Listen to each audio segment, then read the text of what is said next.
Notice is hereby given of the regular meeting of the Board of Education of the Town of Westfield and the County of Union, New Jersey, at 8 p.m. on the evening of Tuesday, January 24th, 2012, in the boardroom of the Administration Building, 302 Elm Street, Westfield, New Jersey.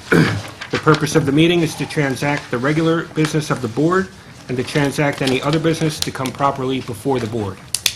This is to advise the general public and to instruct that it be recorded in the minutes that in compliance with Chapter 231 of the Public Laws of 1975, entitled the Open Public Meetings Act, the Westfield School Board on Friday, January 20, 2012, caused to be posted at the office of the Board of Education located at 302 Elm Street, Westfield, New Jersey, and delivered to the Westfield Leader, the Star-Ledger, the Westfield Library, Town Clerk of Westfield, Alternative Press, and Patch.com, a meeting notice setting forth the time, date, and location of the meeting. Vince, could we get a roll call? Yes. Ms. Carey? Here. Mrs. Clancy? Here. Mr. Finn? Here. Mr. Friedman? Here. Ms. Kerstad? Here. Mrs. Lights? Here. Mr. Matesic? Here. Ms. Olig? Here. Mr. Slater?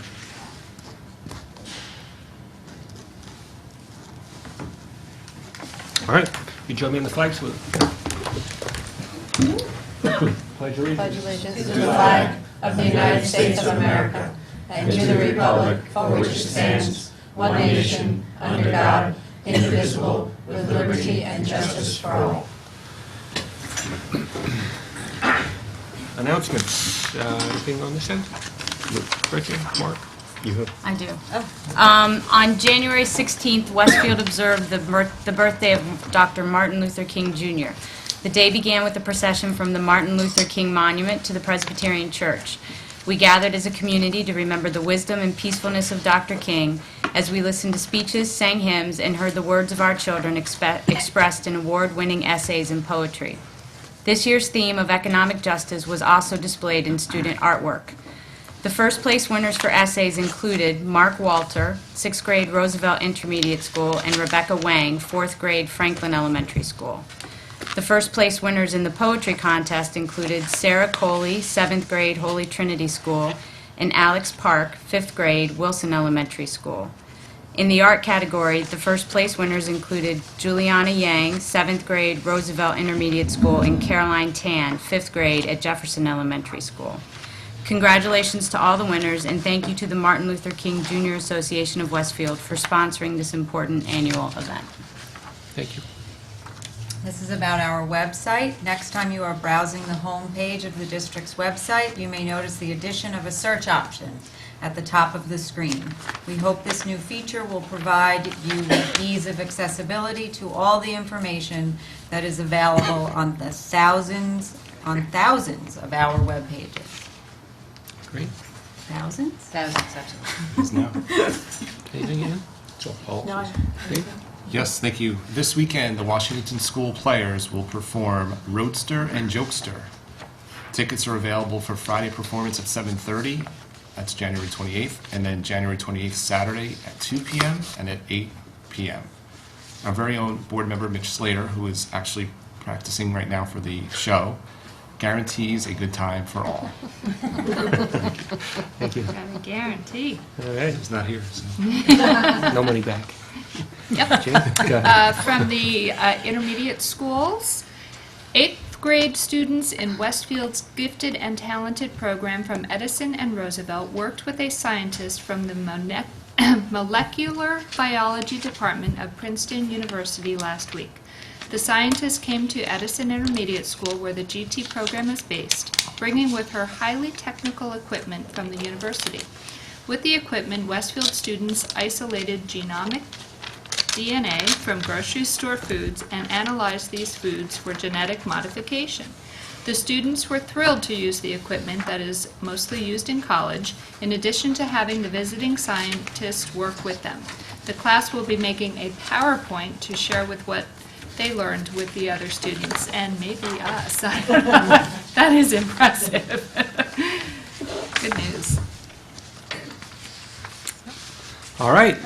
The next Board of Ed meeting will be held Tuesday, February 7th at 8 o'clock, 302 Elm Street. With that, I'd like to recognize the public for agenda items only. All right. Seeing no one, we'll go to the superintendent's report. Thank you.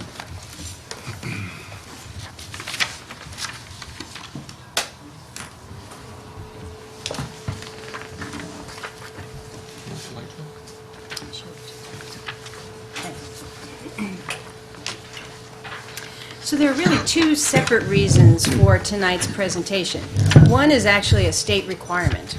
There is a state requirement that every incident in any one of our schools that involve violence or vandalism or substance abuse or harassment, intimidation, or bullying, that every one of those be documented and reported both to the state and to the Board of Education. So that's one reason for it.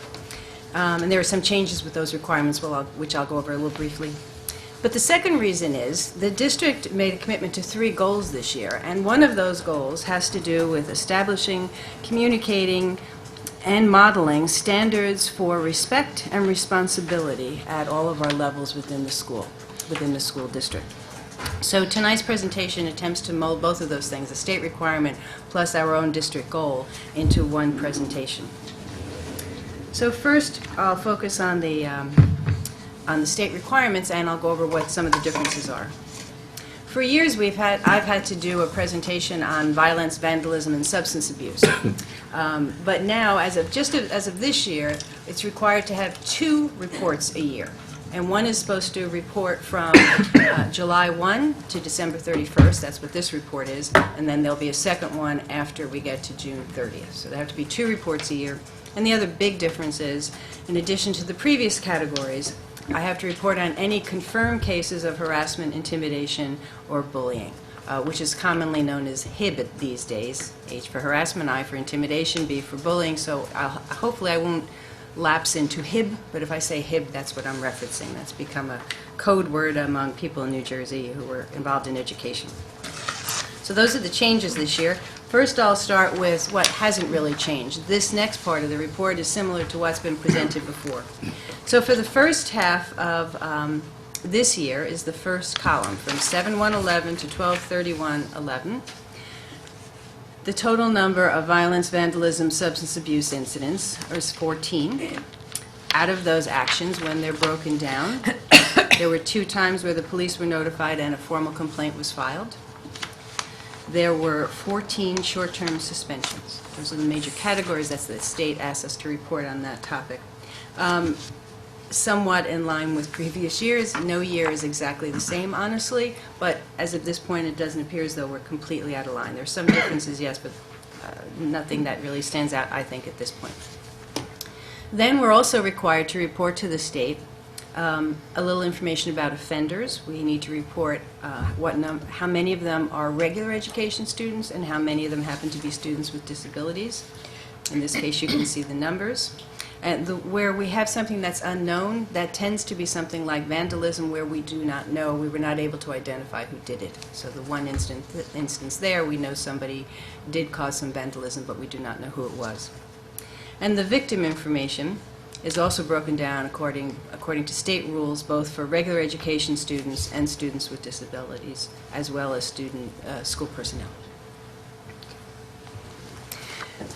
Now, before I get into how the state wants us to report about harassment, intimidation, and bullying, I thought it would be an opportunity just to give a short overview of what we have accomplished, because we've done an awful lot of work in this area over the last several months, a lot of which has been reported at this table. So this won't be an exhaustive discussion, but I did think it important to do an overview.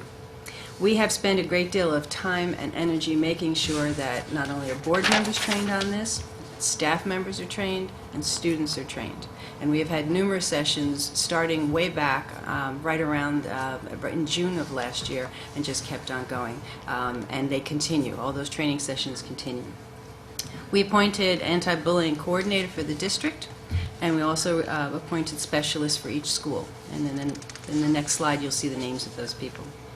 We've done quite a bit of communication to make sure that our parents and our community understand what the new regulations are. What is the definition of harassment, intimidation, and bullying in New Jersey? Because it is very specific, and it is different than a lot of people would consider otherwise.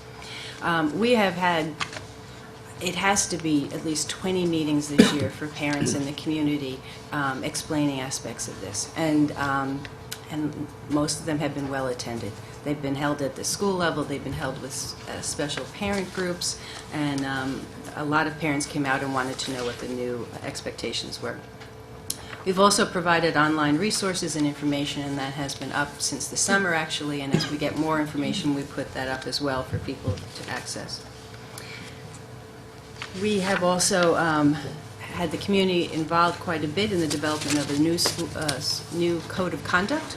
That code of conduct is on the agenda for second reading tonight, and we'll talk a little bit more about that later. And we have also had our school safety teams established, and they are monitoring school climate.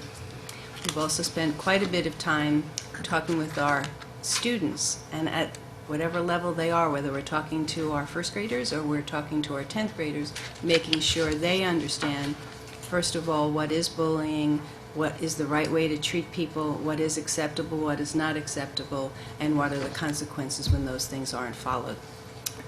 As anybody who's ever been a parent or a teacher knows, that's not a lesson you tend to teach once. You tend to teach that many times, and you teach it in many ways, including in how the adults and the community treat each other. So that's something that we're always aware of and constantly working on. As promised, our district anti-bullying coordinator is Audrey Zavitz. Her information is available on the district webpage and on every school webpage as well. She is also the principal of Lincoln School. Additionally, every school has at least one anti-bullying specialist. And anytime there's a report of harassment, intimidation, or bullying, the state requires that there's an investigation of that report. The people who conduct those investigations are the people listed on this chart here. So they are responsible for all of the different investigation that takes place immediately after an incident is reported. So this year, by the end of December, we had 53 reports of bullying, harassment, or intimidation.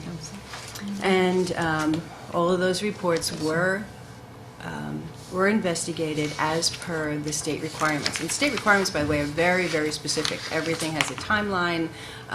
Everything is very clear as to what you have to report about, what has to be collected, and the process that has to go through. Out of those 53 reports, 17 of them were confirmed cases. Let me briefly just talk about some of the others. What we found was in a number of the other cases, there was certainly something wrong that had happened. A student had done something, or 2 students or 3 students had done something that was not acceptable. But in a number of cases, we found out that those things, while they were against the code of conduct, it wasn't harassment, it wasn't intimidation, it wasn't bullying. So a number of the 53 that were not confirmed, there were still consequences. It was just that it was not determined to be harassment, intimidation, or bullying. So one other thing we found out was at least a few of the ones that were originally reported as bullying. Now, bullying would be one person intimidating another person, taking advantage for a perceived characteristic. When it was investigated more than once, we found out that, yes, maybe this person had said something that was inappropriate, no question. But this person forgot to mention that they had said something to the other person first, or even third. So that's something that has to be monitored all the time. That's still wrong. People are talking inappropriately to each other if they're not respecting each other, but not every time would that be bullying. That's why a full investigation is done. In some cases, it's a case of conflict. In some cases, it's a case of a very negative relationship that's not good for either person. So we've been trying to do a lot of work in that avenue as well. But let me, according to the state requirements, let me focus on the 17 that were confirmed as harassment, intimidation, or bullying, and break it down according to the categories that the state wants us to use. So in order for it to be harassment, intimidation, or bullying, there has to be a protected category that a child, that's part of the bullying incident. So if someone can say something against a person because of race or color or religion or ancestry or national origin. And in our cases so far, out of the 17 we've had, one of them did have to do with religion. There are other protected categories on this slide. 4 of them had to do with gender. 2 of them had to do with sexual orientation. 1 of them had to do with a disability. And then the largest column happened to do with other distinguishing characteristics. And those might include, it could include somebody's weight. It could include the way somebody speaks. Not a determined physical disability, but the way somebody speaks, so making fun of someone along those lines. Another aspect that has to be reported according to categories are, so what did the district do about each of these? Now, I want to make it clear that these different incidences happened across our grades. As it turns out of the 17, we had 6 of them that had to do with students in the high school. We had 7 that had to do with students in one of our intermediate schools, and we had 4 at the elementary levels.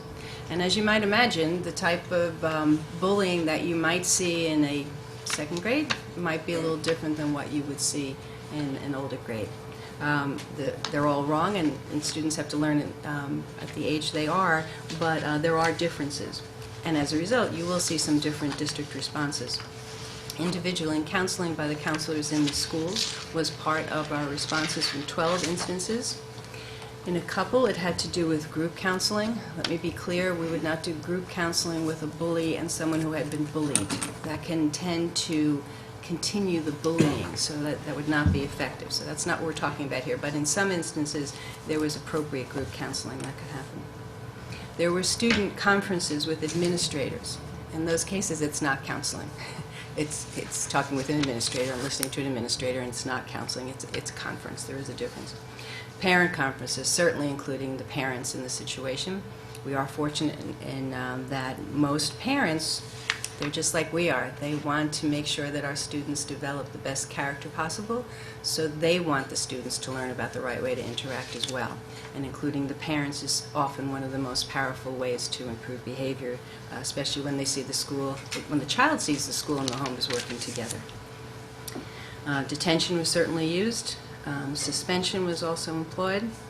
The programs and other measures included items like often you take away a privilege of some sort. Now that privilege could include and did include in one of these instances losing the privilege of riding a bus. People were taken off the bus because of their behavior. Other students, they had made it clear that they were not capable of acting appropriately in an open situation like lunch or recess, so they were taken out of those privileges. So in every case, we tried to make the response of the district meet the situation, and our goal was to improve behavior. We don't expect to see many people coming back with a similar problem. So the state requires all of these items be reported, and that's certainly important. What I think is also important is just to pull us back to why do we do all this? We do all this, both the parents and the teachers and the administrators and the counselors, because we really believe, and our code of conduct says, that we have a responsibility to work on the behavior of our students to make them the very best they can be. And we're going to talk about the code of conduct later, but I pulled out one aspect of the code of conduct that I think is important because I think it pulls together a lot of more specific items. And that is, in the code of conduct, we say we believe a school district excels when all members exhibit strong character, which would include integrity and honesty, work ethic, and sportsmanship. And in a way, all of that gives us all the specifics that the state asks us to report. That's what happens when students don't reach that. But every day we work at making sure that more and more of our students do continue to build strong character, which they're going to need for the rest of their lives. Question? Thank you, Dr. Dolan. I'm just not familiar with all of the guidance counselors in the district. Are Sure. all of the people listed here guidance counselors? And if they're not, what kind of positions do they hold? Sure. Many of them are, but not all of them. Some of them are also members of child study teams. Thank you. I had a quick question. So the board is familiar with all of the HIB incidences because we review them all. But on the violence, vandalism, and substance abuse chart with the 14 instances, we're not necessarily familiar with them. Is there anything noteworthy and trends, things we should be looking at? There isn't. I think it was last year, if I'm not mistaken. It wasn't this past fall. The previous fall when I gave the report, there was definitely a pattern at that point where we had increased vandalism. And the town also was experiencing vandalism as well. And we did work with the police department and trying to make sure that everyone was working together. And right now, while we have had, I think it's, yes, 3 instances of vandalism so far, it's not a high pattern. And the other ones are also, there's no one category that's rising up at this point in the year. Thank you. I'd like to know what exactly we're doing at individual schools and then as a district to monitor the school climate. Right. So each of the schools has a school safety team. And the school safety teams have met, and they might have brought those notes with me. And they are looking at their own individual, well, actually in the very beginning, their focus was on making sure that the entire school community was really well-versed in what this new HIB was, what bullying, what the definition now is. So making sure that enough sessions were held. Then incidents reported a little differently across schools. So what each school safety team did was a bit different. So a few of them have already started giving out surveys for climate surveys. Others determined early that they were getting a number of reports, and the reports weren't HIB, they were something else. So they felt as though their focus had to be on making sure those students had another session with counselors so that they would understand what exactly you would report if someone were bullying you. So each school has done something a bit different because of individual differences in their school. They also do meet, though, the school safety teams have met with an expert we brought in to set them up correctly and to make sure that we also have coordination within the district as well. And if later in the year the board would like to have a report on school safety teams and what they're doing, that could be done later in the year. I know I would like that, and I would, I think the notion of monitoring school climate is larger than HIB, and while that might be the impetus, that is getting the school safety teams or the board or the public to be more cognizant of school climate, I think it's important, and I think that what the individual schools are doing and possibly a cohesive district effort on climate would be important, and I welcome that discussion at the table, a presentation of some sort.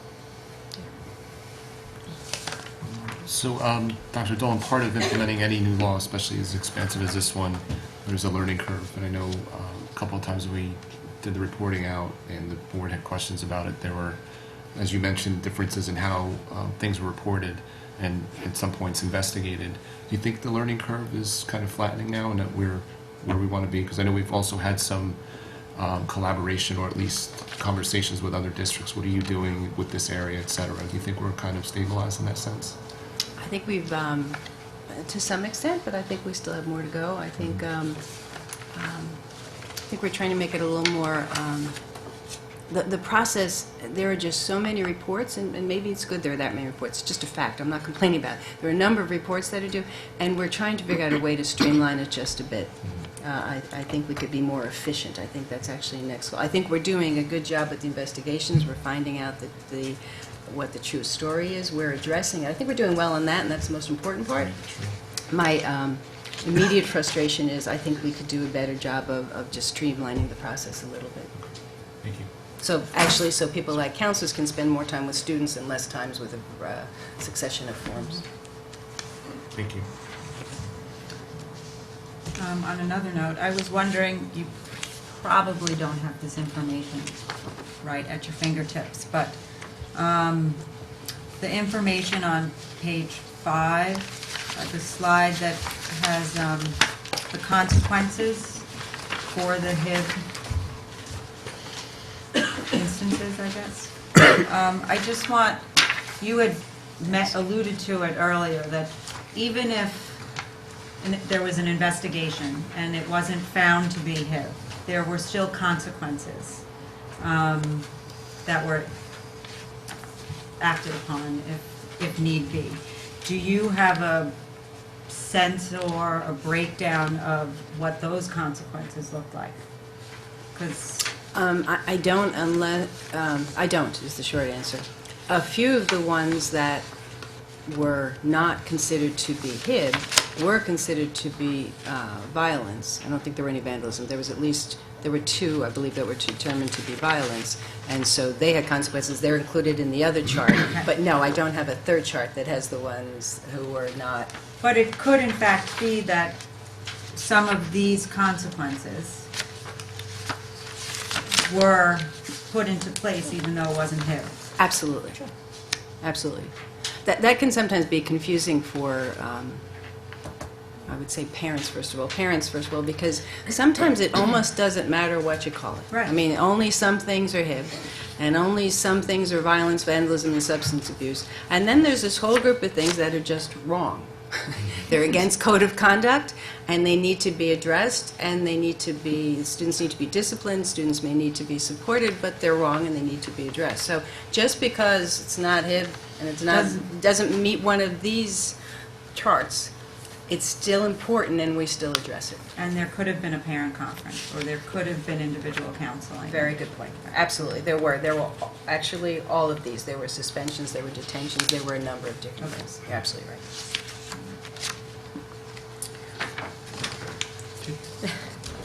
Dr. Dolan, having run into or observed the counting process that took place in the district in terms of trying to categorize the reports and the outcomes or consequence occurrences, having seen some of the investigative reports that the district staff fill out, it occurs to me that are these categories of outcomes, this report that we have, are those categories well marked on the report that could be in fact checked off to identify what happened, as opposed to having somebody read through the investigative report to figure out what consequence was decided on or engaged in? I'm thinking as a streamline. Right. You know, when in a reporting process, generally, when it's a data collection, what you want is for that data category to be specific, and then you can count from a category point of view. Right, and so for example... We could take a look at that if that would streamline a process, and it doesn't help the process of the engagement for behavior support. It helps the counting. So I don't mean to circumvent the interaction with the support personnel. But you're right, though. Yes, we can absolutely look So at it will not, definitely not inhibit or change that relationship and that support and that interaction. But if we have to count these things for the state, it might be a way to categorize our data in such a way that it could be more easily viewed and... Right. Just a thought.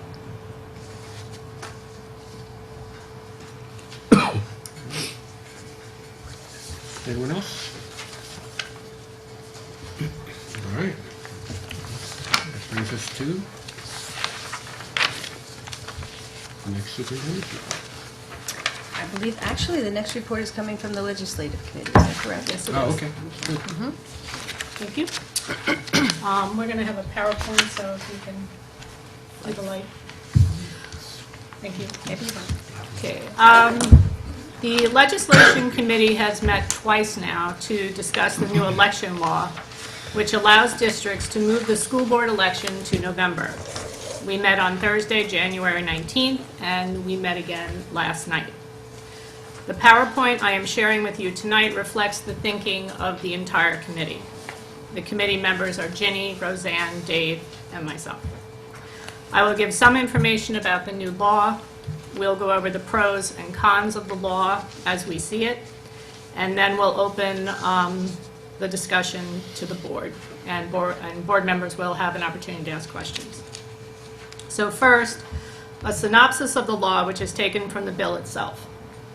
The law establishes procedures for districts, municipalities, or voters to opt to move the annual school election to November, and eliminates the vote on school budgets for such districts, except for separate proposals to spend above the cap. And the cap, as we all know, is currently set at 2%. The bill was passed by the New Jersey State Senate and General Assembly by an overwhelming bipartisan majority, and Governor Christie signed the bill into law on January 17, 2012, to take effect immediately.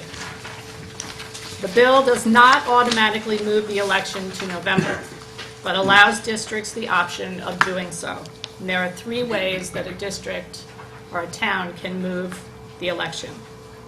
They are by a school board resolution, or a town council resolution, or 15% of registered voters who participated in the last general election for President of the United States can sign a petition and put the question on the ballot. I really doubt that one's going to happen. That's what it is. I also think that it is important to note that if the election is moved to November, it may be changed back to April only after at least 4 annual school elections have been held in November. So we would have to go through 4 budget cycles before we could consider reversing this change. After 4 budget cycles, the same 3 groups, the school board, the municipal government, or 15% of registered voters who participated in the last general election, could take action to move the election back to April. Next, the committee discussed the pros and cons of moving the election. For the pros, number 1, more people vote in November. So we would have more people voting for our elected board members. Over the last 6 years, on average, there has been an 18% turnout rate for the April election versus a 44% turnout rate for the non-presidential November elections. Obviously, the presidential election has a higher turnout, and that's what we'll have coming up in November. Number 2, no risk of program cuts due to a budget defeat. Every year we run the risk of having to make program, staffing, or instruction cuts if the budget is defeated. This will no longer be the case. Number 3, annual savings of approximately $30,000. It currently costs approximately $30,000 to hold the April election each year, which is paid for by the Board of Education. The new law, and stay with me through this jargon, does state that the Board of Education and the County Board of Elections will enter into an agreement that will state that a Board of Education will pay any agreed upon increase in the costs, charges, and expenses that may be associated with holding the school election simultaneously with the general election.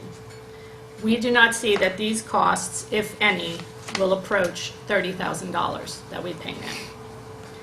And lastly, the board and the administration can focus all of our efforts on student achievement and less effort on just passing the budget. Each spring before the April vote, we spend a lot of time and energy on getting out the vote, and this would no longer be necessary. As for the cons, number 1, there is concern about mixing the nonpartisan school board elections with the partisan November general election. There is the potential of politicizing the campaigns of board members. Even though the school board candidates will be listed in their own column on the ballot, quote, whenever possible, unquote, according to the bill, there is concern that candidates could align themselves with a particular political party, making running for the school board a political activity, whereas now it is solely a public service.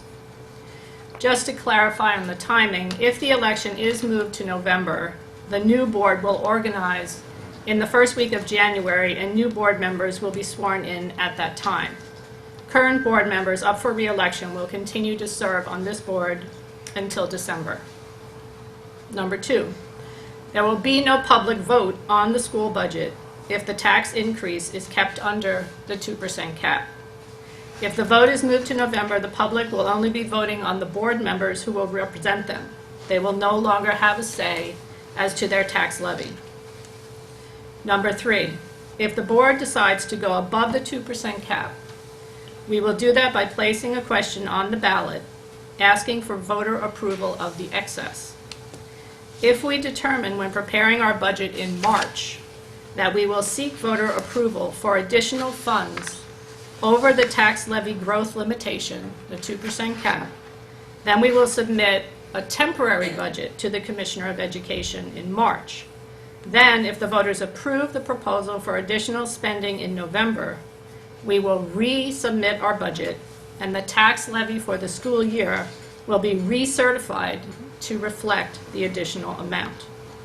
So any additional funds that we seek would not be available until after the vote in November.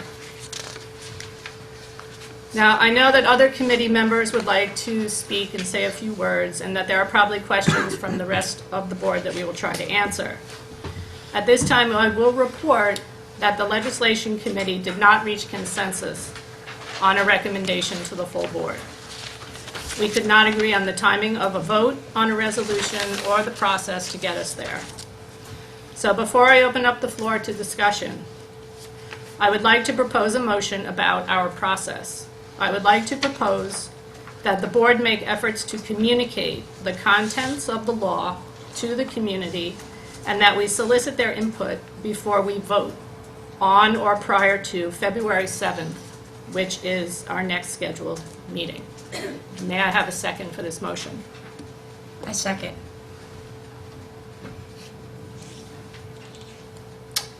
So at that point, we can So can I have have a discussion? discussion. now? Discussion. Yes. Let's discuss the motion. So, so the law had no provision for the motion that's on the table now. They didn't say anything about how a board would go to seek information, seek public input. Is that No. correct? Okay. So, can we do this? Can we seek? All right, so let's assume we can. And if so, what would be the form? How would we request the information? Would we ask them to come to a meeting? Would we ask them for emails? Did the committee think about how we would ask for the information? The committee did not, but I made a few notes, and we can I'm discuss happy them to. here. Yeah, I'm just curious how we would do it. Well, I think that we would publicize the meeting when we agree upon a date. I don't know if we're going to wait till the 7th, but whatever day we meet on, we would publicize that meeting and ask for participation. We would also solicit emails.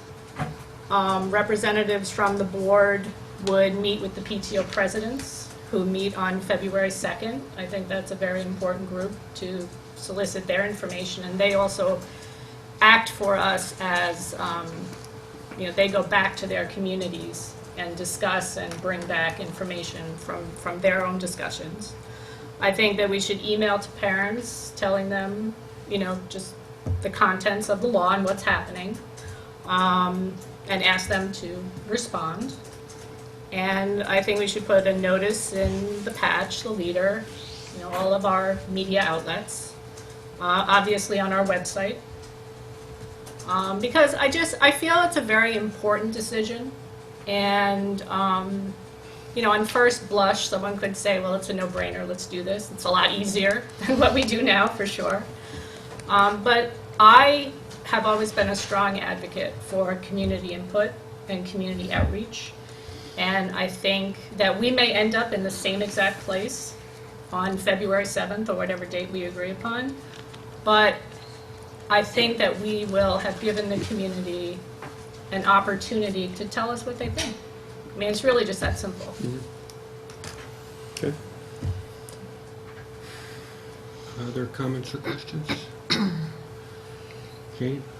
So I'm just wondering if the process is still the same as far as how we work through the budget in finance, the timeline of submitting it. Yes. Does that remain the same? Yeah, the process and timelines are all the same. In other words, the budget must be submitted to the county office by March 5th, and we have a budget hearing on March 27th. So the process is exactly the same regardless of whether we have the election in April or November. Okay, so we would still have discussion, open discussion regarding the budget. It would still be advertised Right, as such. correct. And the budget would have to go through its review cycles Review. with the county executive Right. superintendent as well as the Department of Education, the Commissioner of Education. So there would be an analysis of line items, there would be an assessment of change of spending from year over year. Okay. And there would be, I guess, guidance proposed to the district if spending appeared to be out of line with guidelines and appropriate trending. There would also be the possibility of adjustments, and I'm not familiar with the most recent categories, but adjustments if certain groups of categories of expenses were considerably out of line because of forces out of the district's control. Categories in the past have been transportation, which have not been a problem for us, healthcare, enrollment, which is, we're not seeing a large change in, and special education. And sometimes there is an allowance for an opportunity to spend above a 2% amount, Right.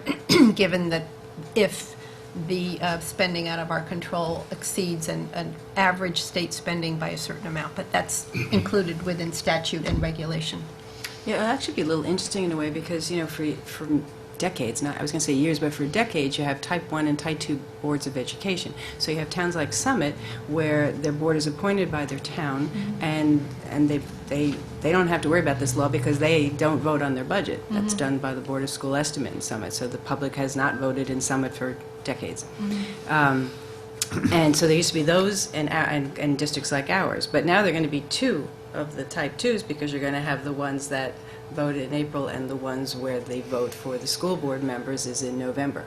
So they're going to be, but all three of those different types of districts all follow all the same rules for the development of their budget.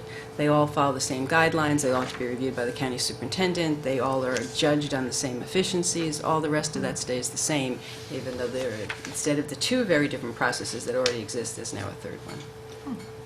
So staying with the budget question that you guys were just asking, so we go through the budget process, we decide that we need to exceed the 2% cap, not for some of the reasons you were just talking about, but things that are under our control. So we submit the budget now in the March-April timeframe, but we can't, and the new fiscal year starts in July. So at what level do you spend to July, August, September, October, before the budget actually gets voted on in November to exceed the cap? You're actually submitting two budgets. You're submitting a budget at cap, and you're submitting an excess question. And so that at the budget, at the election in November, you would place on the ballot just the excess. If that excess passes, then as of November 1, you'll have those funds available to expend. If it fails, then you revert back to your budget at cap. So if, I know this is all hypothetical, but I think it adds some color to whether this is a good thing or not a good thing. So let's assume we were going to exceed it because we wanted to add headcount for programs. So you'd go off and you'd hire with the assumption that you're going to get it passed, and then potentially not, well, I mean, you know, would you not hire it? You know, so you're basically not spending to that level for the 4 months or 5 months out there. Well, you wouldn't pick a program that would begin in September. You'd have to have something that would begin in November. Right. Or you would pick something like technology or something. As it is, the way you have to the way you have to set up a second question in April, you have to first, it's very similar to what Vince just explained, you have to first show that under the cap you can provide everything you need for the educational system. And you can't put something you really absolutely need. Like, for example, you can't take out intermediate school math and say it's a second question, and if you don't vote for it, we're not going to do intermediate school math. As it is, you have to think of what you can put in a second question. Only certain things can go in that. This just makes it a bit more so that you have to consider the timing for it. But in a way, it's not that different. You can't put everything in a second question anywhere. The state wouldn't allow you to, the county. If you look at it as if the expectation for managing the district still is based on a 2% tax levy increase. So that is the foundation that supports the operation of the district. If there were unforeseen circumstances that required the district to exceed that, it would have to be very careful in trying to define what those dollars would represent and how they would provide additional support starting halfway through the school year. They would eventually get added into, if passed, as an adjunct part of budget, they would get added into the base of the budget for the next year's budget calculation, but would not be spent until they were authorized by the vote and certified through tax collection. I think, and I had a few thoughts on what you said, and my working assumption has been that this board will essentially behave the same way, whether we approve these resolutions or not. And to me, that means whatever we did at the board table last year with regard to the budget process, we'll essentially be doing it again this year. There'll be an opportunity for people to come to meetings, ask questions. We'll listen and react. I don't think any of that is changing. You did mention, I think, in my words, there'll be some efficiencies in the process because we won't have to spend time mobilizing people to go out and get people to vote. Right. So all of that goes off the table. But to me, it's not even really a question. We will run the same process, and we will invite and require ourselves, in my opinion, to have the same public input. With respect to the 2% issue, Wait, I'm sorry, before you move on, I didn't say anything different than that. I still am assuming No, that no, we I'm will just- have the same exact right? process. No, I'm just responding to all of Okay, this. No, I wasn't. I thought you said you were reacting to something I said. No. Between your presentation and the comments we just heard, Okay, no. it hadn't even occurred to me that we would take something away in terms of presentation or what we're showing people. I think we're saying the same thing. Okay, right. But, so that's just one point. The next point would be that with respect to the 2%, I hear you, Mark, it could be a little bit of a conundrum, but I think that philosophically, I think we're all starting from a premise that we're living within the 2%. And I know you are, but I think you made this point, it's a little bit of a theoretical question, and probably not one to get too caught up in.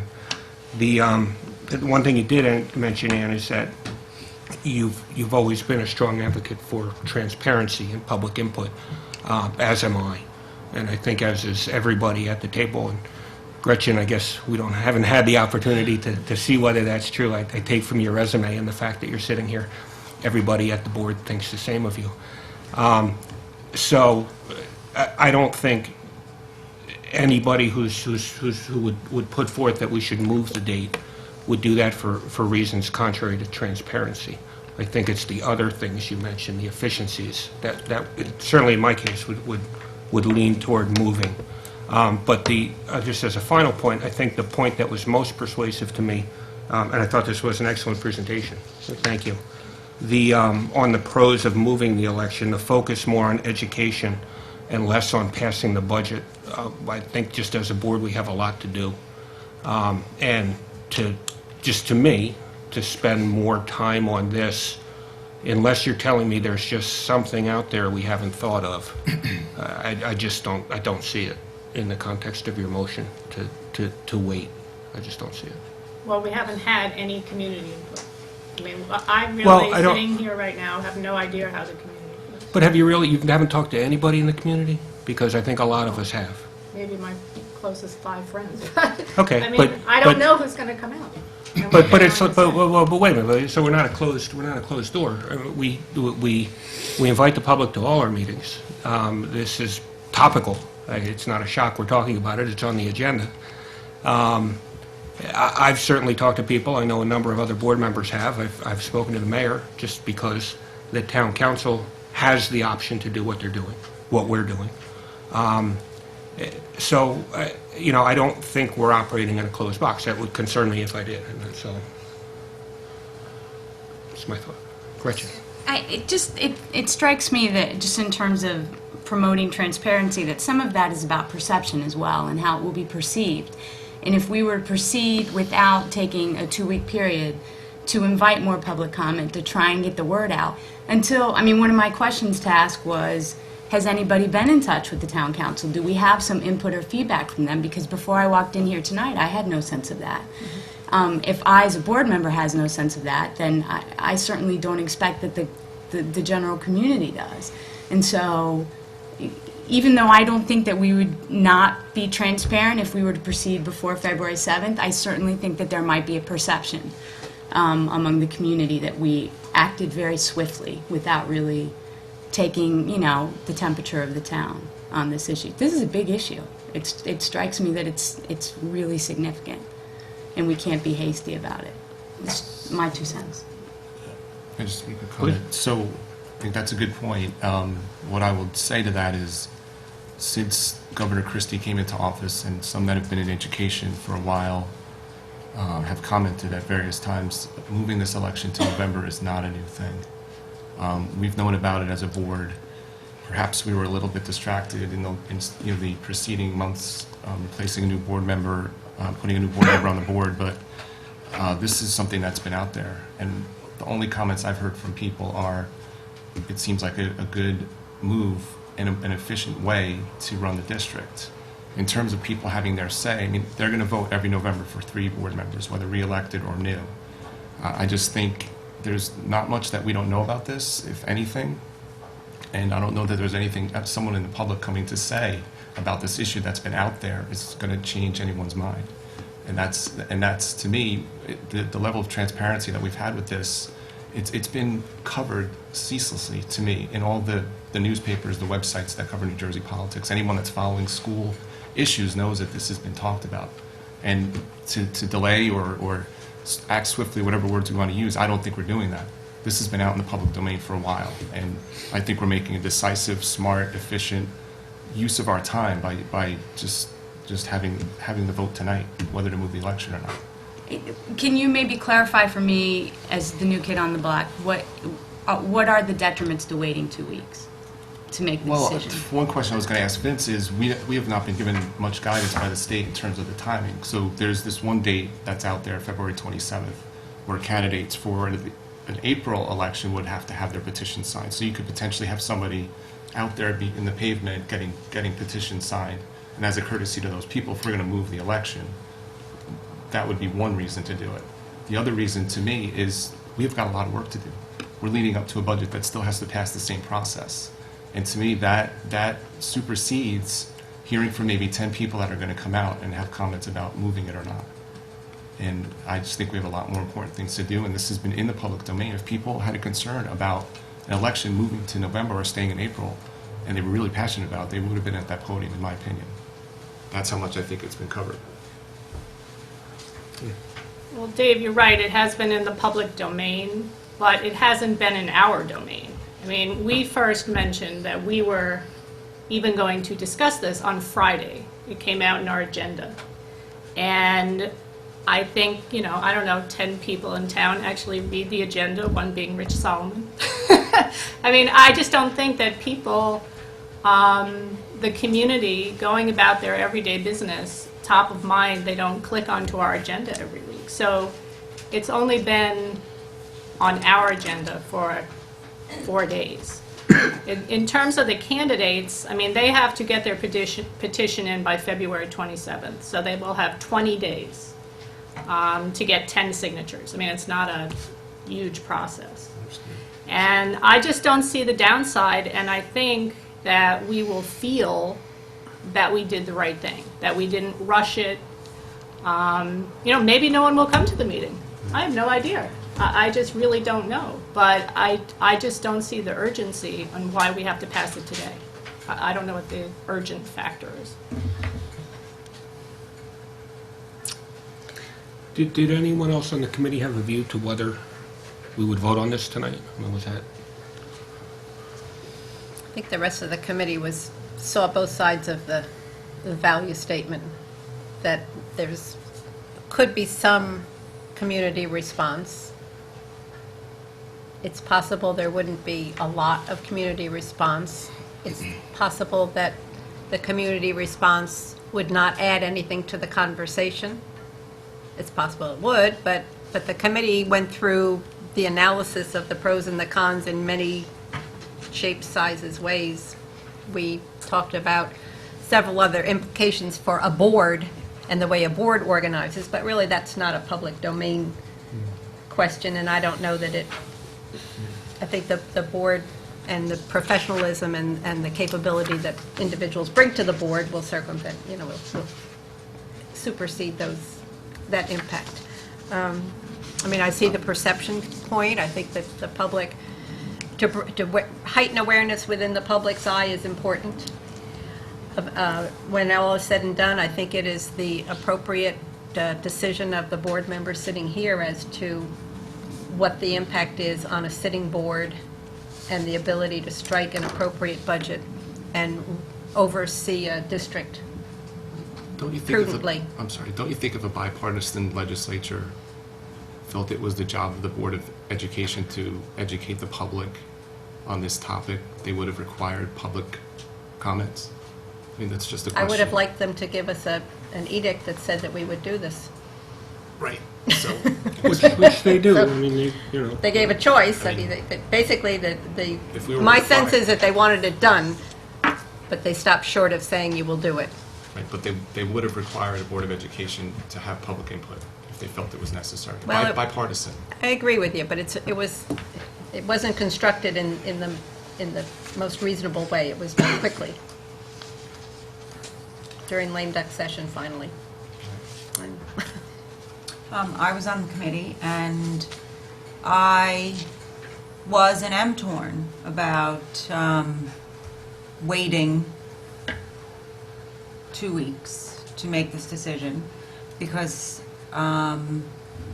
even though it has only been a week, I think the legislative committee has done a great job of getting up to speed on the different aspects of the law and the pros and cons of it. So in my mind, I have come to terms with the decision that I think would be the best for the board and our community, but I also think that I've had the week to really cull the information and what's out there, and I don't think many of the people in the town have. So while you mentioned, Rich, you mentioned that, would public comment change my decision?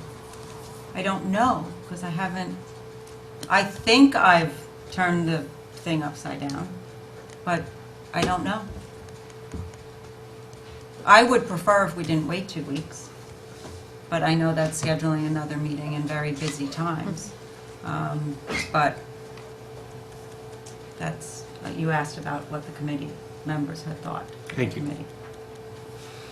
Yeah, I'm in agreement. I would prefer a special meeting to get this accomplished and over with, but the scheduling apparently isn't very conducive to that with the members of the board and administration. We looked at a calendar to see if we could schedule a meeting prior to February 7th. Right, just for full disclosure, we did talk about scheduling the meeting next Tuesday on the 31st. Dr. Dole, and I understand, cannot be with us that night, and at least one board member cannot be here.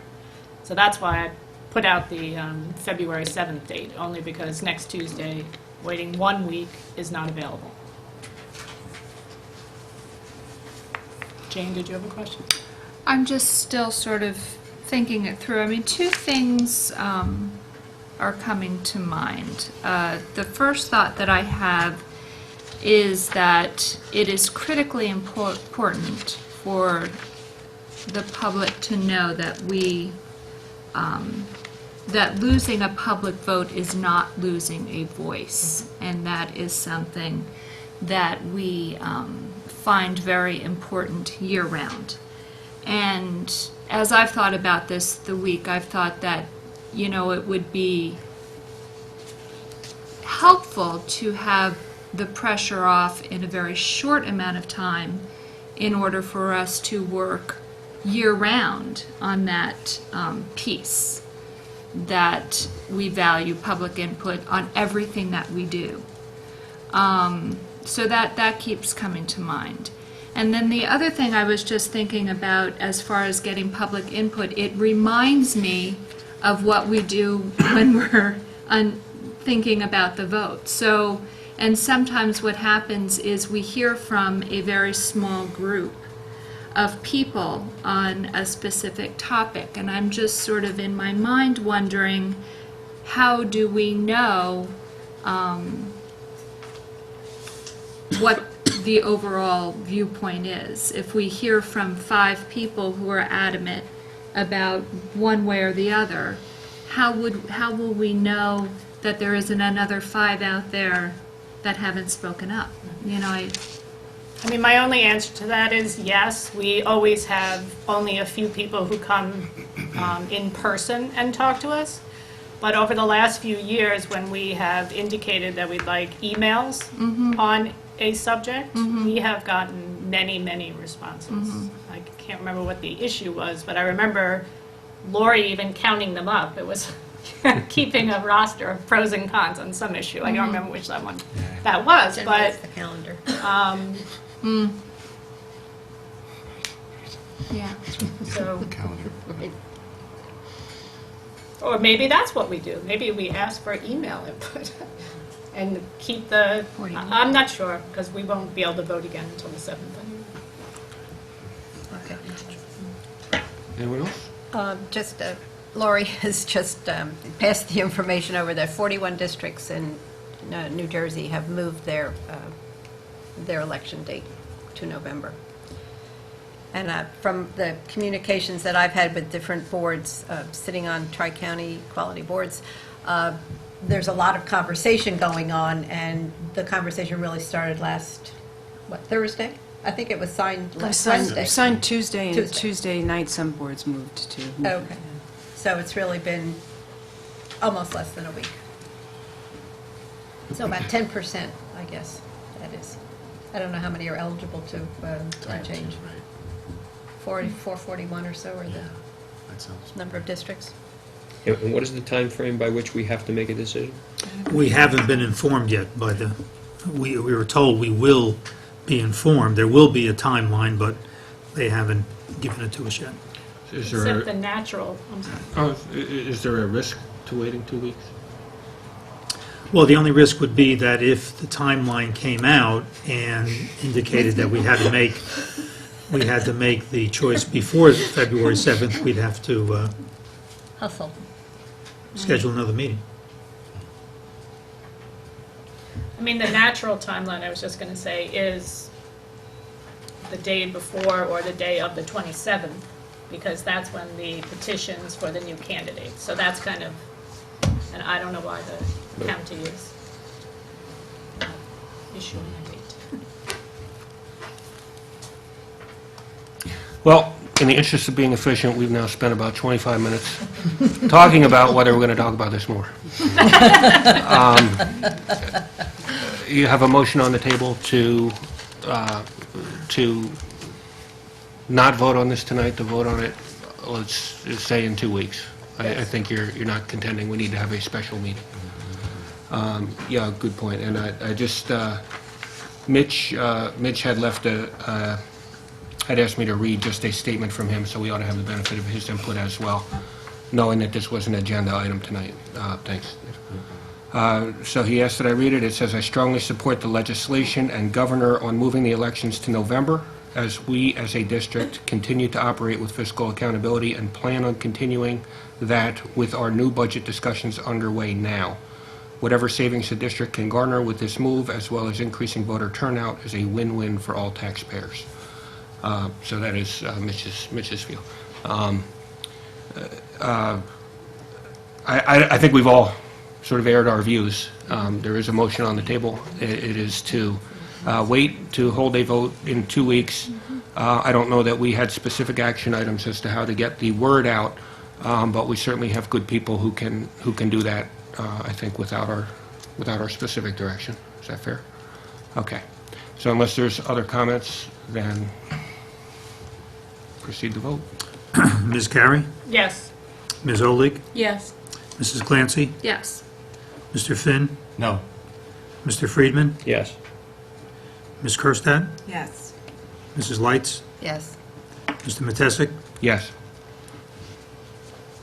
Motion passes. Now we talk about it, right? Yes, but I have a feeling we've exhausted the Is there more you'd the like to say? conversation. Oh, If there's more, yes, the answer is yes. So now we are talking about the item, but I believe, if you have more, go.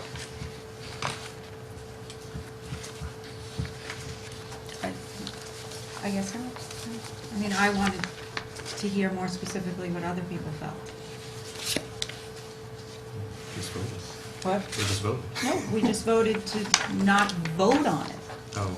But like, see. Where I people know stand. you Got are, it.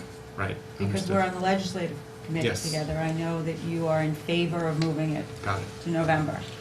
I too, Now I at don't need this to- point. All right, but now I don't need to tell you because I want to hear what everybody else in the public has to say. Oh, okay, that's fair, that's fair. I mean, I think at first blush, it certainly, I mean, what strikes me is that, right, I don't know if Jenny or Jane said it, but it kind of seems like a no-brainer in a lot of ways. But, yeah, so that's my Right, initial okay. reaction. But I And that's how I appreciate now feel. that we have the Okay. additional 2 weeks to hear public comment and just kind of think about it some more. I want to mention two things for our board as a whole to be aware of. And that is that new members coming in will take a seat on the board in January, as Ann said, during the reorganization meeting. And that means that committee structures will possibly change at that time. So it will be incumbent on every board member to keep that in mind as transitions could take place in committee structures in the middle of a school year. That hasn't generally taken place in the past, but it might have some initial impact. The other thing that could have some impact is that by statute and regulation, I guess, school superintendents are required to be evaluated by boards of education annually. Prior to the reorganization, currently, the law stipulates that that take place before the April election. I don't know what the impact will be as boards start to change their election date to November. Presumably, there will be a time catch-up period when before a transition might be made to restating a date certain that an evaluation would take place.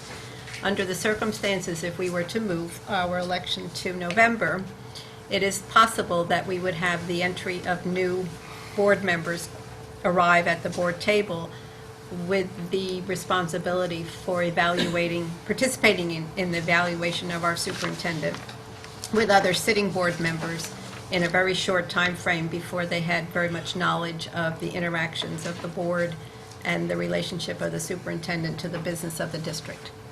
So it is an uncertain situation, but I think that this sitting board has arrived here with integrity and full concentration, and will be focusing on our responsibility now. We will have to make it clear to candidates over time that this will be a responsibility as they arrive, and possibly in the middle of a school year, and possibly very shortly before an evaluation has to be conducted.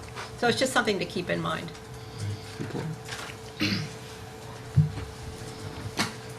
Any more discussion?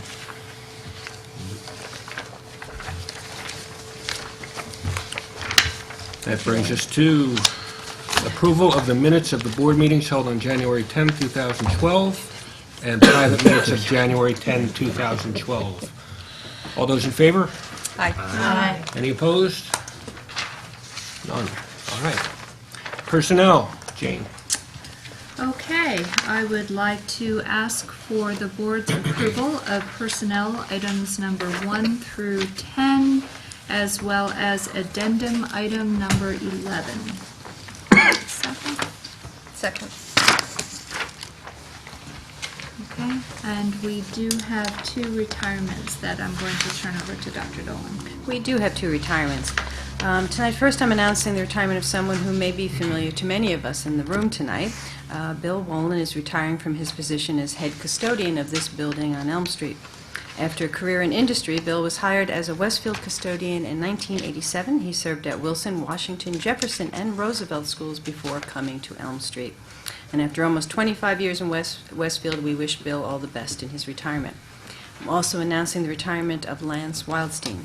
Lance has worked in Westfield for 32 years as a speech-language therapist. He has worked with students in numerous schools throughout the district, but has concentrated on the students in McKinley and Washington for the last decade. And he has provided consistent scope of knowledge in his field and shown strong rapport with his students. We certainly wish Lance all the best in his retirement.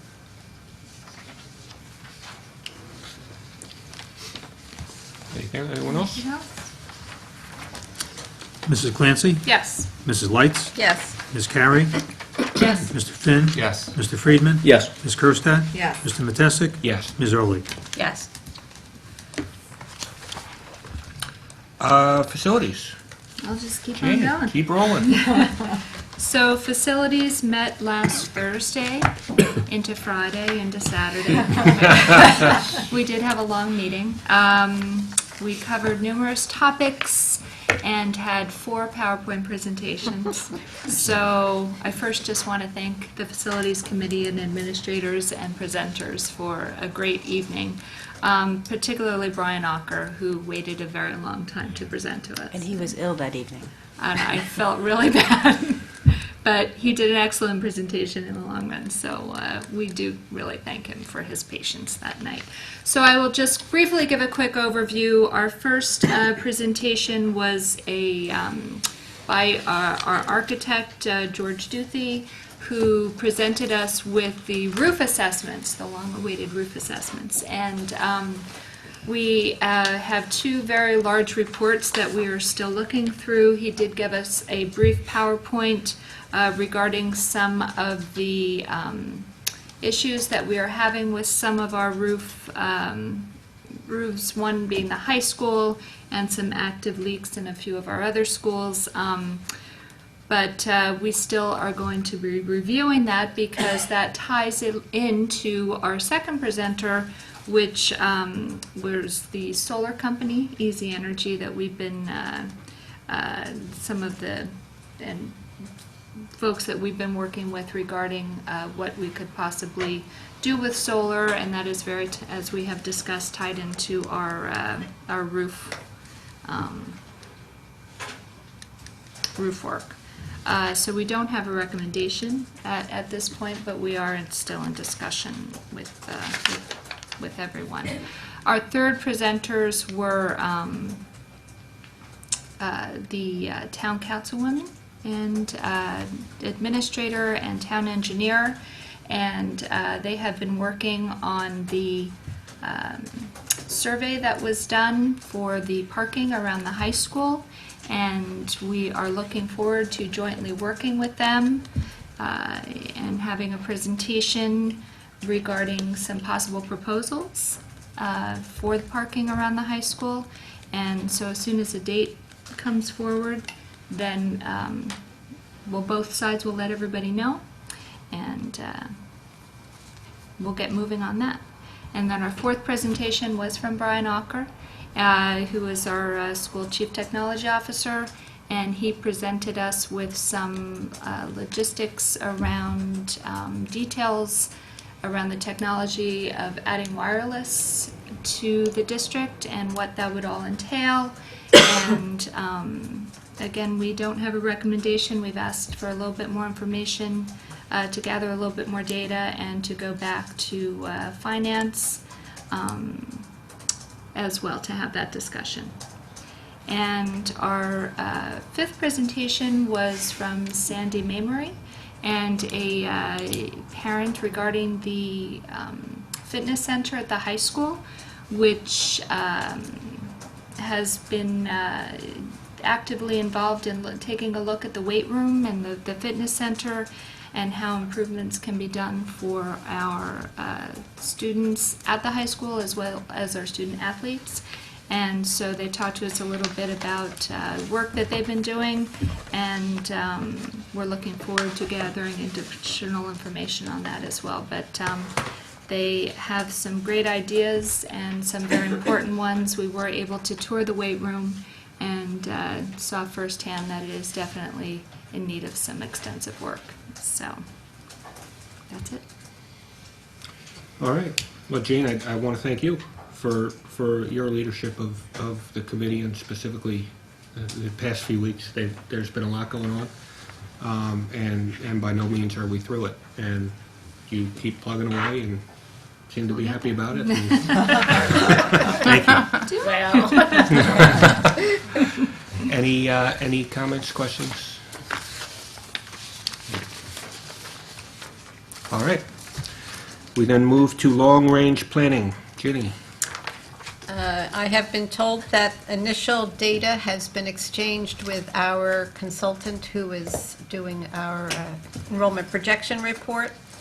So we'll look forward to getting the more information to him, and we're starting the project. Terrific. Thank you. Policies. Roseanne. I would like to move that the board affirms the superintendent's decision on HIB incidents 12HS11, 12HS12, and 12HS13 for the reasons set forth therein. Second.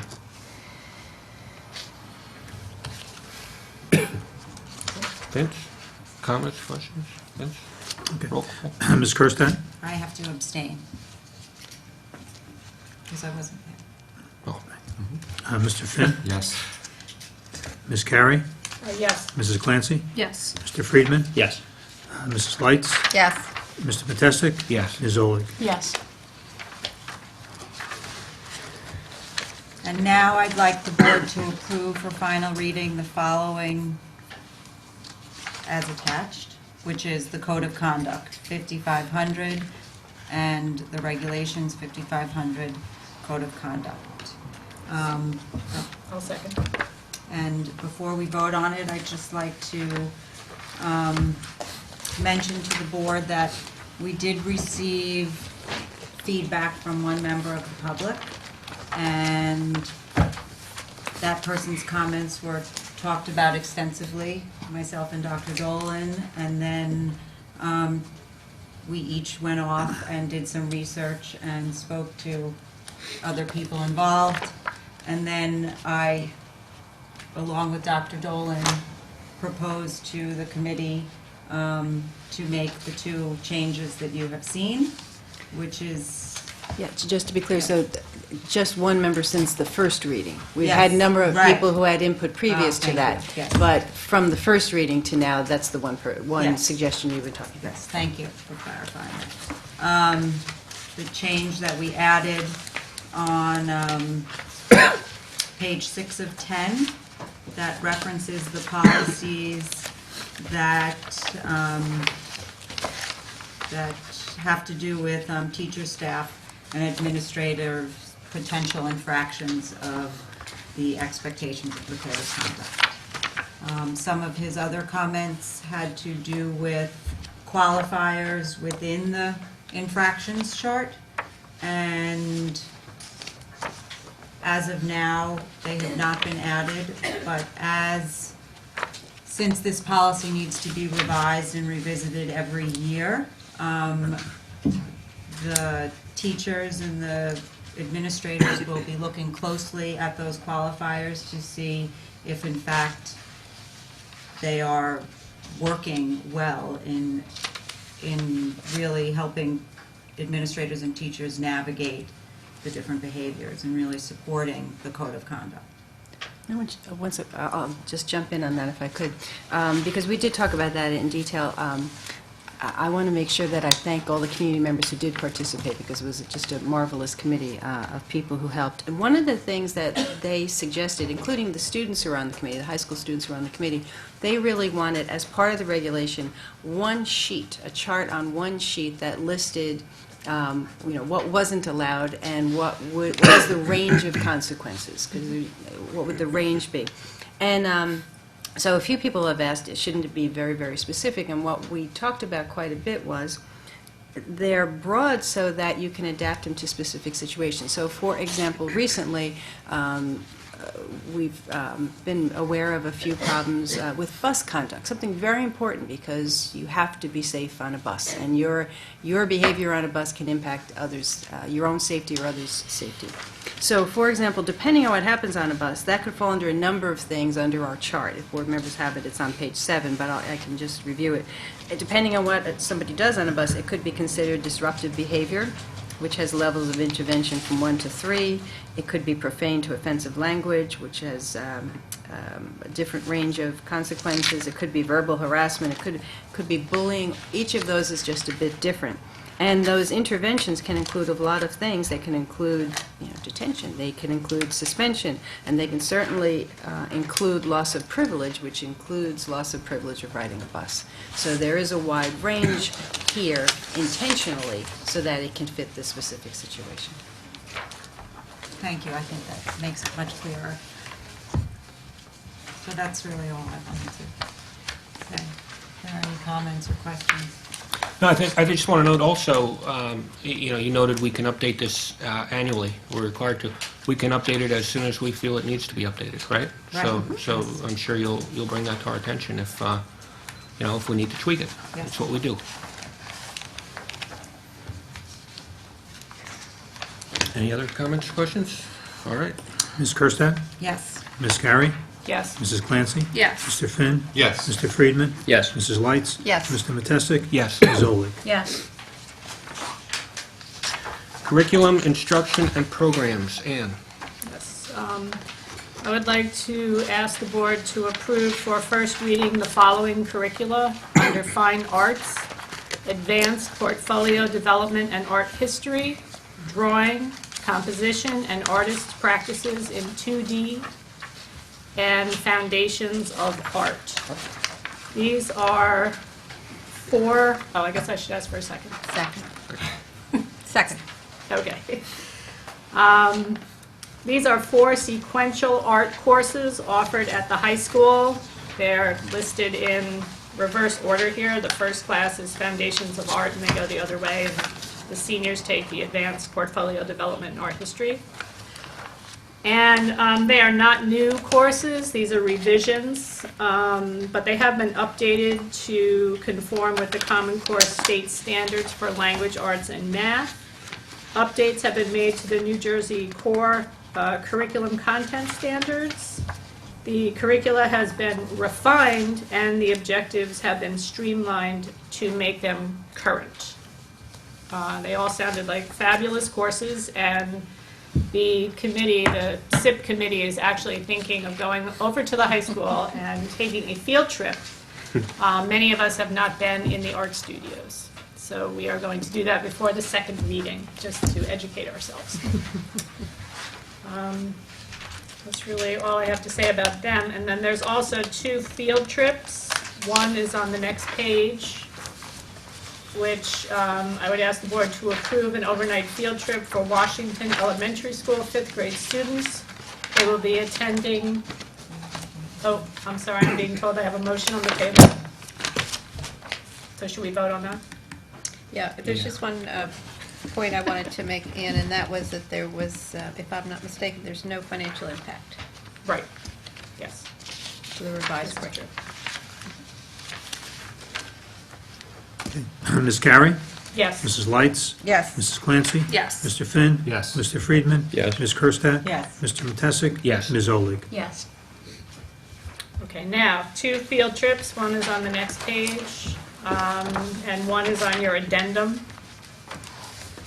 The first one is an overnight field trip for Washington Elementary School fifth grade students. They will be attending Camp Spears Elshbar YMCA Environmental Education Center in Pennsylvania, and the scheduled dates are Wednesday, October 10th through Friday, October 12th, 2012. So this is way in advance of the trip. The other is an overnight field trip for Westfield High School Dream Team members to attend the Peer Leadership Convention in Long Branch, New Jersey. And this one is actually next week. So I know that they got a grant for this field trip, and they were waiting for the grant to come through, I believe, and that's why we're up to the wire here, but they did get the grant. Good. So A second. Roseanne will second. Any questions? Questions, comments? Vince? Ms. Carey? Yes. Ms. Kirsten? Yes. Mrs. Clancy? Yes. Mr. Finn? Yes. Mr. Friedman? Yes. Mrs. Lights? Yes. Mr. Matesic? Yes. Ms. Oley? Yes. Thank you. All right, that brings us to finance. Let us the board to consider finance motions 1 through 9. A second? A second. Second, I'd like to just note item number 3, a grant from the Westfield Coalition for the Arts to Franklin Elementary School to be used for 5th grade students to learn about the art and music found on the Australian outback. We thank you very much for that. Item number 1, I would ask Dr. Dolan if you could just talk about that. It's some good news. And Yes. Item number 1, which I believe Mr. Neer Yes, has a I do. modification. It is, I do have amended language here. It should say the contract will run January 1st, 2012 through June 30th, 2014, at a fee of $13,495 for January 1, 2012 through June 30th, 2012, and an annual fee of $17,495 thereafter. And this is for a new software program that is needed for the special education program. It is certainly, special education is a very complex program, a lot of state and federal requirements. And there certainly is a current program that we use. That current program, however, does not tie into our student database system that's used, nor does it tie into the state student database system. So this new program ties into both of those and will be incredibly more efficient and allow us to provide whatever reports the state requires, whatever data has to be uploaded, the systems will now be integrated. So Dr. Weissman had spent, actually when he was only here a short time, had spent a great deal of time working with his staff. They viewed different programs that are available for special education and determined that this one was integrated very well and was efficient and met the needs of the program in our district. thank you. Comments or questions on the finance motions?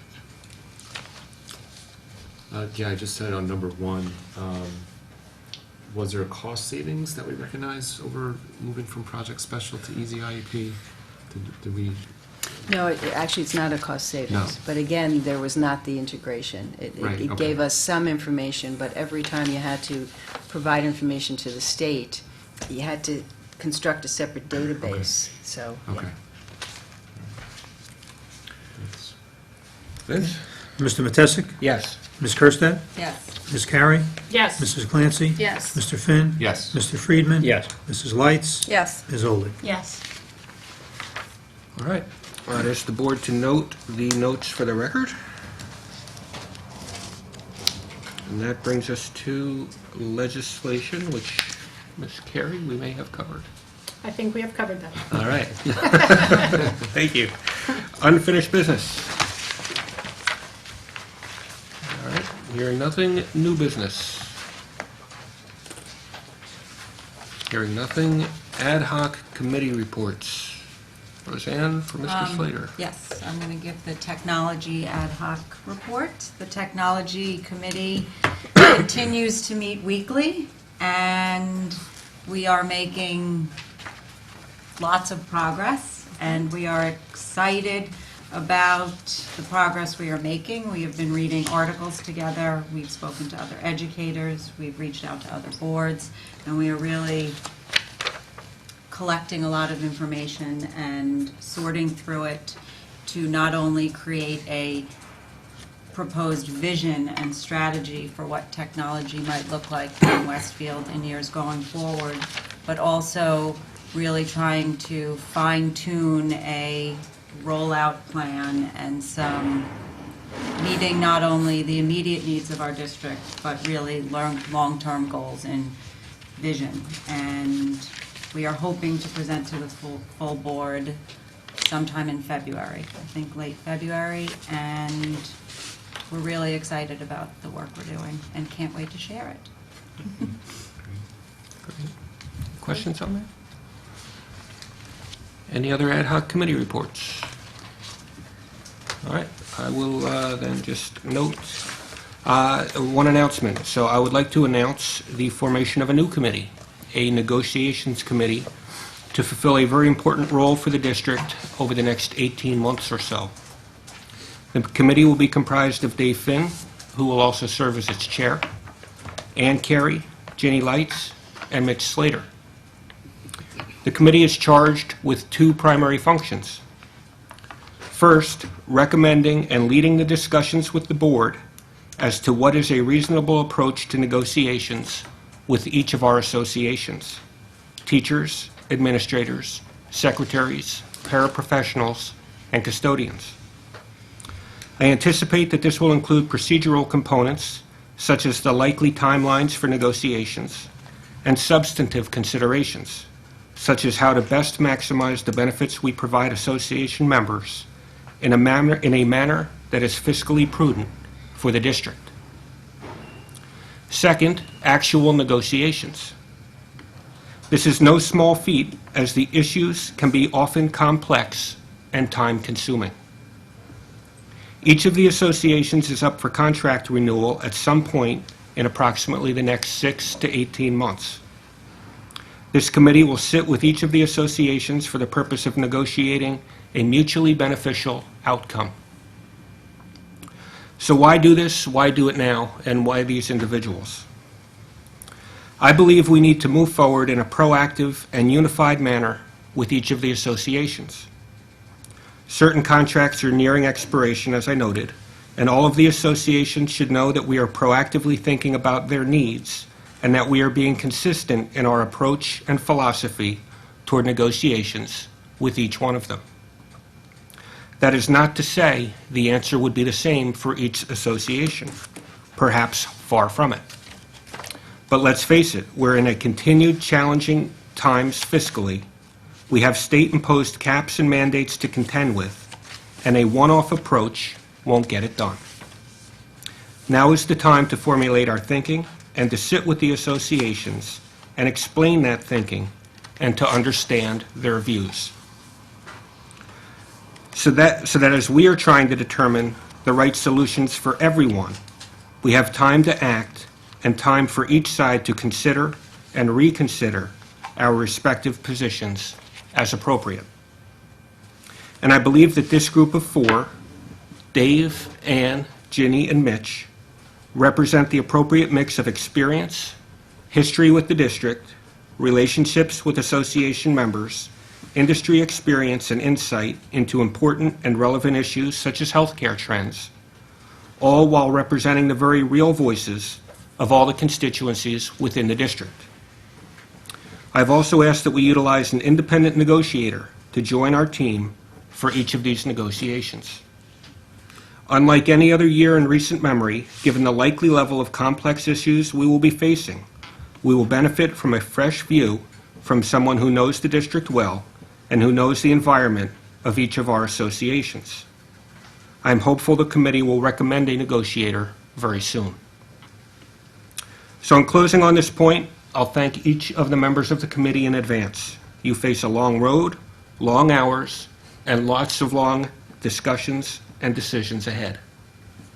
But as you know, this district is full of professional men and women who have what it takes to come together, get it done, and get it done well.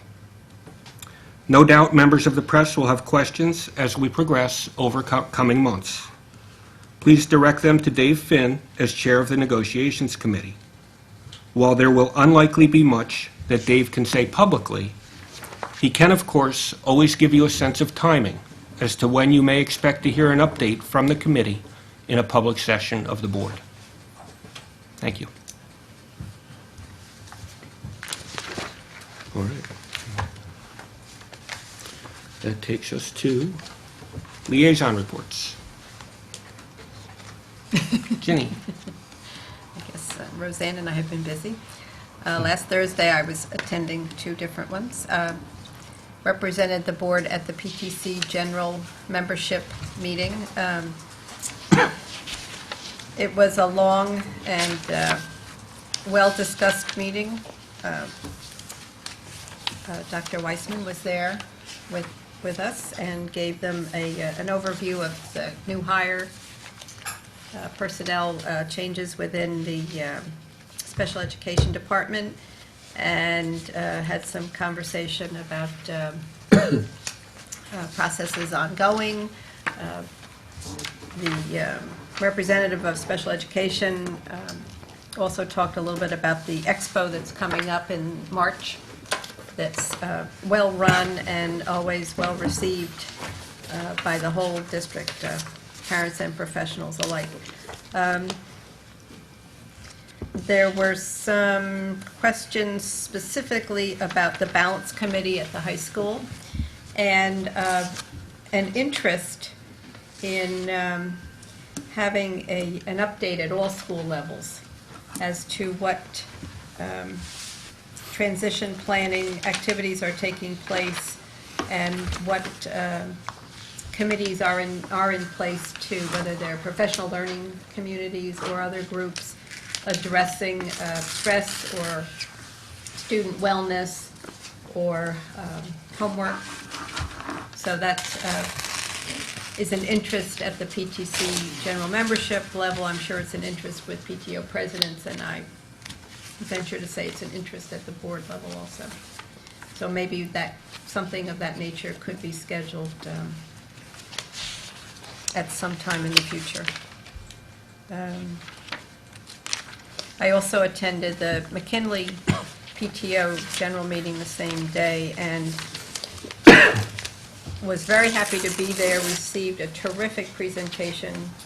Principal Mr. Bolton talked about I&RS services, intervention and referral services, the complete process. He gave a wonderful PowerPoint presentation, a terrific talk, and I have to admit, for the first time, I understood it at a very strong, at an elemental level. And while we've heard the term I&RS before, I wasn't aware of the professional collaboration that it shows of classroom teachers, all assistants, professionals at the school level. It's a school team that's put in place, and it's for assistance with students, not necessarily prior to more academic resource intervention, but just in a very educational way to reflect on what individual students need for help in their learning process. Mr. Bolton said something so interesting. He said he sees it as a support system, and that he encourages all teachers to evaluate whether or not they have come forward to the I&RS team, because if they're not coming forward, he wonders if they're actually taking seriously and really investigating individual students and their needs. He assumes that no teacher has all the tricks of the trade and the available elements to reach every student in every situation. And so he characterized this intervention as a really healthy process to get all the kids, each kid involved at the time that they need it through this kind of support system. I was quite impressed. Always learning. The Balance Committee, how appropriate, met on January 12th, and We have been discussing ways to engage teachers and parents about the discussion of homework and/or time management for the students at the high school. And we have been using the word pledge because that's the term that comes from Race to Nowhere, but in our conversations at the committee, we were thinking that a pledge seems so that we are saying people should do something, and that's not what the Balance Committee would like. So they would like to, in some way, recommend that those kinds of conversations happen either at staff meetings or within PTOs or smaller organizations, but we're still just working through some of those ideas. A subcommittee of the Balance Committee has been formed to investigate a quiet place for students to go to study and/or eat, or eat while study. And so those are a few things that the Balance Committee is looking at. And at the Balance Committee, it was discussed of possibly getting some feedback from all levels of if anything is happening within the discussion of Race to Nowhere and student wellness. And then on January 18th, I attended the special education parent meeting. And in preparation for the annual reviews of all students' individual education plans, Dr. Weissman led an in-depth presentation, it was about 2 hours long, about individual education plans and the annual review process. Andrea Lowe was also there, as well as many case managers and other personnel from child study teams who answered questions and offered additional insights when needed. It was attended by, I think, about 50 parents, and I think it was very, very helpful and useful for many. There is a parent support group for Edison and Roosevelt parents on February 2nd from 7:30 to 9:30 about planning for the high school, and you should check out the website for location details, and that is for parents who are part of the PTC Special Education Group. Thank you. One more. I attended the Tamaquis Pto Meeting on January 11th. The presenters were Mike Cullen, the principal, and Frank Vegas, who is one of our guidance counselors at the elementary schools. And the topic was social networking. And it was a bit of an eye-opener. They gave an excellent presentation, and they opened the discussion with stating that 1/3 of the people on Facebook are under the age of 13, which I thought was a little staggering considering you're not allowed to be on Facebook under the age, I think, of 13 or 18, I don't know, but it's...